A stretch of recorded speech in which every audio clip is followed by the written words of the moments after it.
Hello everyone, আজি আকৌ এটা ভিডিঅ' লৈ আহিছোঁ। মোৰ মাতটো শুনি ধৰিব পাইছে চাগে মোৰ গাটো একদম ভাল নাই। তো আজি হেয়াৰ ক্লাছ আছিলে, তো হেয়াৰ ক্লাছত মই শিকাইছোঁ যে আমি ডাষ্ট পাউডাৰ প্ৰফিট কেনেকৈ, আমি ডাষ্ট পাউডাৰ কেনেকৈ ইউজ কৰিব পাৰোঁ। আমাৰ পাফ দেখাইছিলোঁ, আমি এতিয়া পাফ দুটা প্ৰকাৰৰ দেখাইছোঁ। তাত আমি বেক কমিং পাফ, এটা আছে আমাৰ এটা ৰেডিমেড পাফ, যোনটো আমি আনিব পাৰোঁ, আমি বজাৰত যিবিলাক ইজিলি পাই যাওঁ, সেইটো পাফ আমি ইউজ কৰি কেনেকৈ এটা পাফ বনাব পাৰোঁ।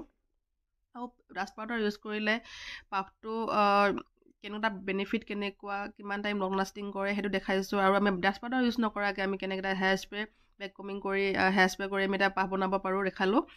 খুবেই ধুনীয়া কৰিছে, ফাৰ্ষ্ট টাইম কৰিছে, তো চাব পাৰে। ফাৰ্ষ্ট টাইম ইমান ধুনীয়া কৰিছে যে মানে এনেকুৱা লগা নাই তেওঁলোকে ফাৰ্ষ্ট টাইম কৰিছে। কামবিলাক ইমান নিট এণ্ড ক্লিন কৰিছে, খুবেই ধুনীয়া কৰিছে, খুবেই ভাল লাগিছে। আমাৰ হেয়াৰ ষ্টাইলবিলাক আমাৰ ফেচ অনুযায়ী তেওঁলোকক দেখুওৱা যায়। বহুত প্ৰকাৰৰ আমি ফ্ৰণ্ট হেয়াৰ ষ্টাইল বহুত ধৰণৰ আছে, সেইমতে তেওঁলোকক দেখুওৱা গৈছে, শিকোৱা গৈছে। আৰু এনেকুৱা ধৰণৰ যদি ক্লাছ ল'ব বিচাৰে আপোনালোকে মোক কণ্টেক্ট কৰিব পাৰে। আৰু মোক কণ্টেক্ট নাম্বাৰ দিয়া হৈ আছে তলত, চাব। তো বাই বাই।